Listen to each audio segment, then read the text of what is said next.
Hours before our wedding, I found my bride's email to her lover. What I did shocked everyone. My name is Callum Fraser. I'm 35 years old, living in Calgary, Alberta. For the past decade, I've worked as a senior operations manager at a mid-sized logistics company. My job taught me patience, attention to detail, and the importance of documentation. I never imagined those very skills would save me from the biggest mistake of my life. 3 hours before my wedding, I should have been the happiest man alive. The venue was ready, guests were arriving, and everything seemed perfect. My fiancée of 2 years, Annika, was at the salon with her bridesmaids. I was back at our apartment with two of my closest friends, Jake and Martin. We'd stopped in to grab the handwritten vows I had left upstairs. Annika had picked out special cream-colored paper with a subtle texture for them. It felt like the perfect touch. The guys stayed in the living room while I headed upstairs. As I passed by our home office, I noticed the computer was still on. That struck me immediately. I'm meticulous about shutting things down, wasting electricity, wasting money. It just isn't me. So I stepped inside to power it off. That's when I saw it. Her email account was open. I wasn't snooping. It was impossible to miss. Right there on the screen was an email thread between her and someone named David. The preview pane showed the last several messages, all without me needing to scroll. And in that one frozen moment, my entire world shifted. My eyes caught on phrases that made my stomach twist. Then I saw the attachment, a photo of the two of them smiling together. It was from her business trip to Vancouver just 3 weeks ago. I didn't scroll. I didn't click. What was right there on that single screen was more than enough. The messages were brutally clear.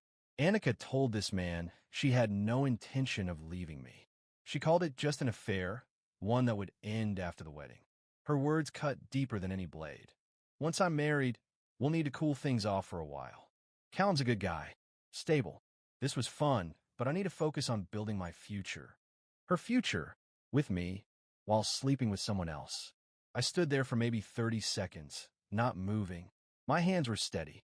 In my line of work, panic never helps. Clear thinking, documentation, and strategy are what matter most. And as I stared at the printer on her desk, I knew exactly what I had to do next. The printer was already connected, ready to go. I hit print on exactly what was visible, the entire conversation thread, complete with headers, timestamps, sender, and recipient addresses. Then I printed the photo. Both came out crisp and clear. I folded the papers carefully, slid them into 2 manila envelopes, and carried them downstairs. Jake and Martin were scrolling on their phones. I motioned for them to follow me into the kitchen. "We have a problem," I said quietly. They looked up puzzled. I handed them the envelopes. "Don't open these now. At the ceremony, when I give you the signal, pass them out to the guests, quietly, discreetly. 1 envelope for each side of the aisle." Jake frowned. "What's going on, man?" "Trust me," I said. "Just do it after I say what I need to say at the altar." They exchanged a look. 15 years of friendship had built trust that didn't need words. Jake nodded. "Yeah, we got you." I grabbed the vows from the bedroom. They felt meaningless now, just words on expensive paper. We left for the venue. The 20-minute drive was quiet. The ceremony was set for 4 p.m. at a stunning heritage building downtown, with exposed brick and soaring ceilings. About 120 guests filled the seats. I stood at the altar in my tuxedo, waiting. The music swelled. Annika appeared at the end of the aisle, radiant in her white dress. Everyone rose to their feet. She walked toward me with the same confident smile I'd fallen for 2 years ago. When she reached me, she handed her bouquet to her maid of honor and slipped her hands into mine. Her eyes were bright, brimming with excitement. The officiant began the ceremony. Finally, it was time for the vows. Annika went first. She spoke beautifully about trust, loyalty, and how lucky she felt to have found me. Her words were so polished, so heartfelt, that guests wiped tears from their eyes. To them, it was the perfect love story. To me, it was a knife twisting deeper with every syllable. Then it was my turn. I looked at her, my voice calm and steady. "Annika, when we started this journey together, I believe we shared the same values: honesty, loyalty, respect. The foundations of any real partnership. She smiled, squeezing my hands. She had no idea what was coming. But today I learned something important. I continued. I learned that not everyone means what they say. Not everyone honors their commitments.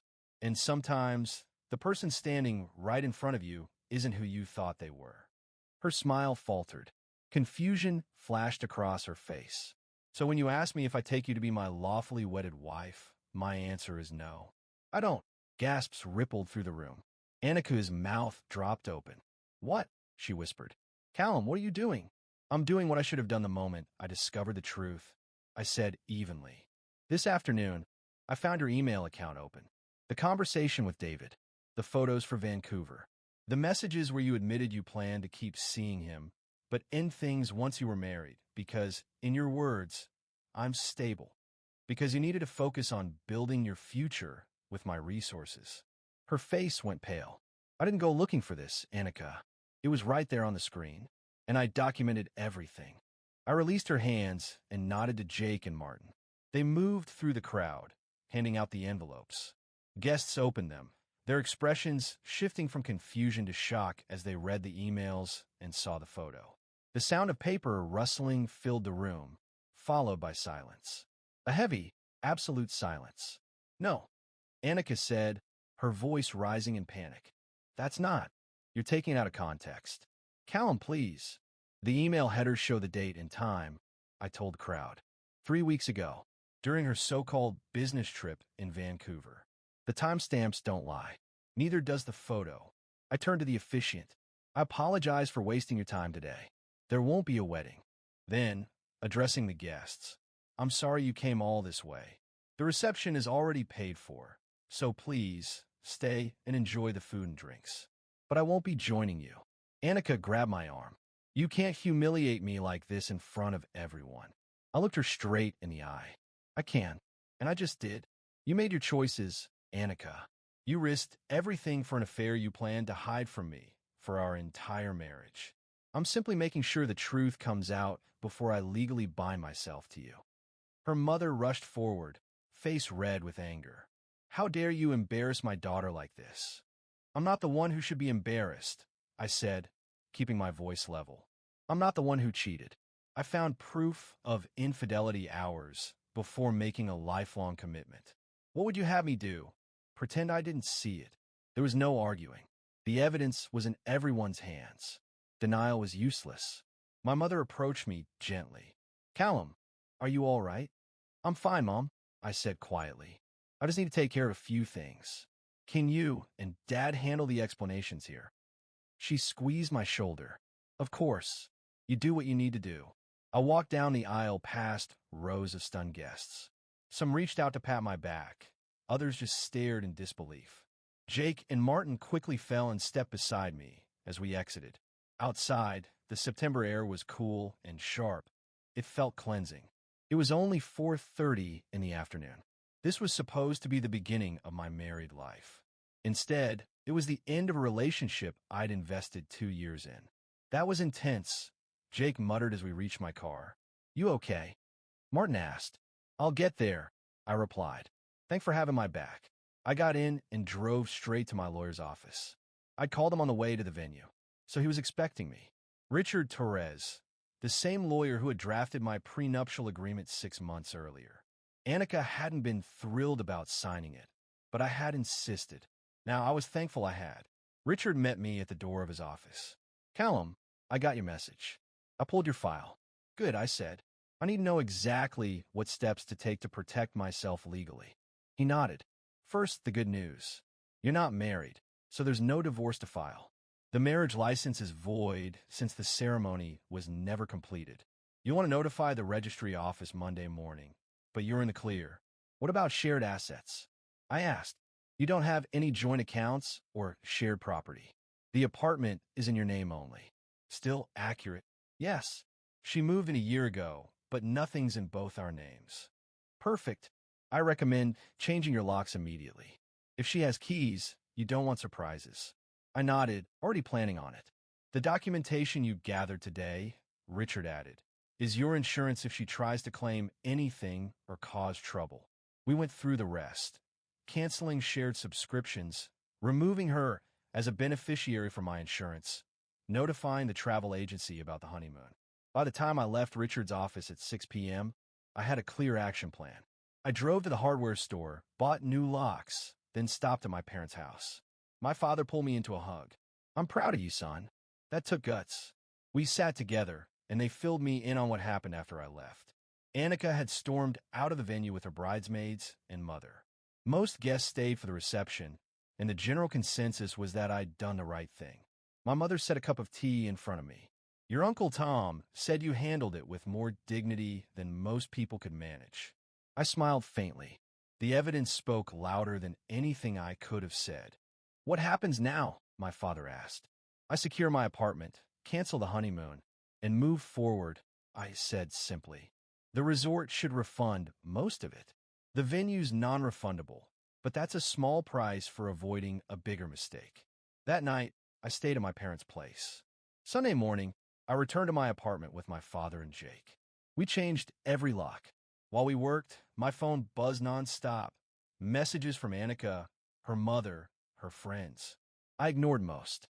The few I skimmed swung wildly from apologetic to accusatory, even threatening legal action. I forwarded the threats to Richard. His reply was quick, standard panic response. "She has no legal standing."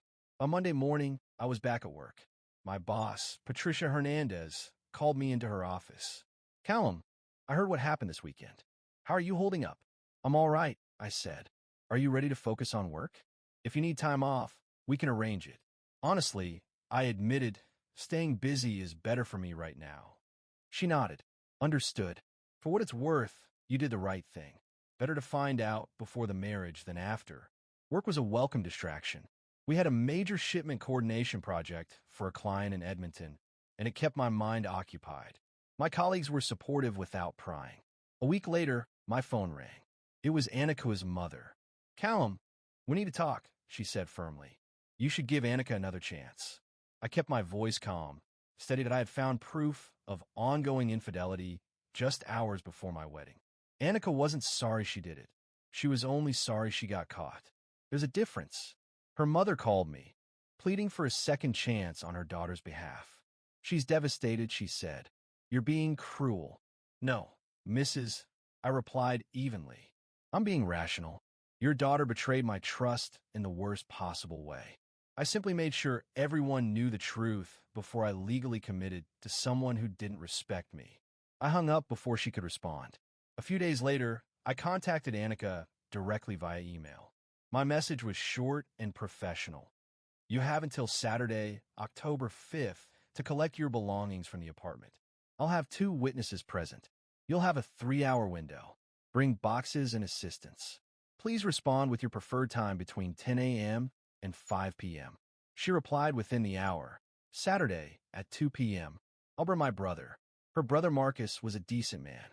I confirmed and copied Richard, my lawyer, on the email chain. The night before, I got a LinkedIn message from someone named David Brennan, the same man from the photo. I declined a request and blocked him. Whatever he had to say, I didn't need to hear it. Saturday came. Jake and my father agreed to be the witnesses. I'd already packed most of her things, clothes from the closet, toiletries from the bathroom, and stacked them neatly near the front door. At exactly 2 o'clock, the buzzer rang. Annika arrived with Marcus and another man. Marcus gave me a respectful nod. "Thanks for being reasonable about this," he said quietly. "Of course," I replied. Annika wouldn't meet my eyes. Her face was drawn, her eyes red and puffy. They worked efficiently, boxing up the rest of her belongings. The atmosphere was tense, but civil. After about 90 minutes, everything was loaded into Marcus's truck. At the door, Annika placed her keys on the entry table. "I'm sorry," she whispered. "I never meant for it to go this far." I looked at her directly. "You meant every bit of it, until you got caught. That's the difference. You weren't sorry for betraying me. You were sorry I found out." Tears welled in her eyes. "That's not fair. Neither was what you did to me," I said calmly. "But now we both have to live with our choices. Goodbye, Annika." Marcus gently steered her toward the elevator. My father shut the door behind them. "Well handled," he said. In the weeks that followed, life settled into a new rhythm. I canceled the honeymoon and recovered about 70% of the cost. The catering company refunded half of what I'd paid. All told, I lost around $8,000. It stung, but with my salary of $115,000 a year, it wasn't catastrophic. I buried myself in work through October and November, taking on extra projects. Patricia, my boss, noticed and praised my commitment. I also started running again, 3 miles every morning before work. It cleared my head and gave me energy. My friends kept me grounded. Jake took me to a Flames game in late October. Over beers afterward, we talked sports, work, and holiday plans. For the first time in months, life felt normal. "You seem like you're doing okay," Jake said. "I am," I told him. "Honestly, I feel lighter than I have in months." In early November, I ran into one of Annika's former co-workers at a coffee shop. "Callum, hi," Jennifer said. "How are you doing?" "I'm well, thanks." She hesitated, then added, "I just wanted to say what you did took courage. You made sure the truth came out." "It wasn't about punishing her," I explained. "It was about protecting myself and being honest about why I couldn't go through with it." She nodded. For what it's worth, most people understood that. And honestly, some of us weren't surprised. She always had little inconsistencies in her business trip stories. Her words validated something I had quietly suspected. The signs had been there all along. By December, I had settled into a comfortable routine: work, exercise, time with friends and family. I even started dating casually. Nothing serious, just coffee or dinner, but it felt good to move forward. Christmas was quiet but pleasant. My sister flew in from Toronto, and at one point she pulled me aside. "You seem happy," she said. "Happier than before the wedding, even." "I think I am," I admitted. "Turns out, removing toxic people from your life does wonders for your mental health." She laughed. Who knew? The new year brought changes at work. Patricia announced her retirement, effective at the end of March. The company encouraged me to apply for her position. After 10 years with the company, working my way from logistics coordinator to senior operations manager, I decided to go for it. The interview process was rigorous, 3 rounds, including a presentation to the executive team. In early March, I got the call. I was selected as the new director of operations, effective April 1st. The role came with a raise to $145,000 plus bonuses. My father took me out to dinner to celebrate. "This is what happens when you focus on what matters," he said, raising his glass. "You built something real instead of chasing distractions." He was right. The past 6 months had taught me the value of clarity and priorities. I'd stripped away the drama, the lies, the relationship that had quietly drained me. In late March, I heard Annika had moved to Toronto for a fresh start. I felt nothing. No anger, no sadness, not even satisfaction. Just indifference. She was part of a past I had outgrown. April brought warmer weather and my new role. The transition was smooth.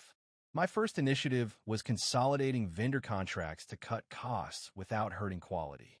By June, we had reduced expenses by 12% and improved delivery times. I also began mentoring junior staff. 2 younger managers showed real promise, and I made it a point to give them opportunities to lead projects and present to clients. Life wasn't what I planned 6 months earlier, but it was better, clearer, stronger. Watching those younger managers grow reminded me of my own journey. Summer weekends were filled with hikes in the Rockies, Stampeders games, and the occasional date. In July, I met someone, Claire, a teacher who loved hiking and craft beer as much as I did. We went out a few times, but eventually realized we were better as friends. No drama, no hurt feelings, just 2 adults communicating honestly. In August, Jake got engaged to Rebecca. At the engagement party, he pulled me aside. "I know this might feel strange after everything with you and Annika," he said, "but I'd like you to be my best man." "I'd be honored," I told him without hesitation. "Your relationship with Rebecca is nothing like what I had with Annika. You two respect each other. That's what matters." As fall approached, I found myself reflecting on where I'd been a year earlier. September 2024. I'd been weeks away from marrying someone who didn't value me. I was so focused on the wedding that I either missed the signs Or maybe there were no clear signs until that moment in the office when the truth hit me in black and white on a computer screen. It was brutal, yes, but it was also clarifying. I was forced to make a choice in real time with undeniable evidence in front of me, and I made the right one. If I had ended things quietly, Annika would have spun her own story, painting herself as the victim. Instead, I presented facts, emails, timestamps, photographs, objective proof that couldn't be twisted. Some thought I was harsh. Most understood I was justified, and I've never regretted it for a second. Exactly 1 year later, in September 2025, I took myself out to dinner at River Cafe downtown. I ordered a ribeye, a glass of good red wine, and sat overlooking the Bow River. At one point, my sister texted me, "Happy anniversary of the best decision you ever made."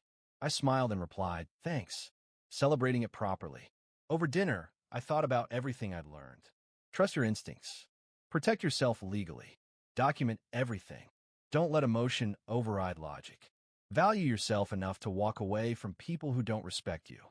In the years since, I'd built a stronger career, better friendships, and a clearer sense of priorities.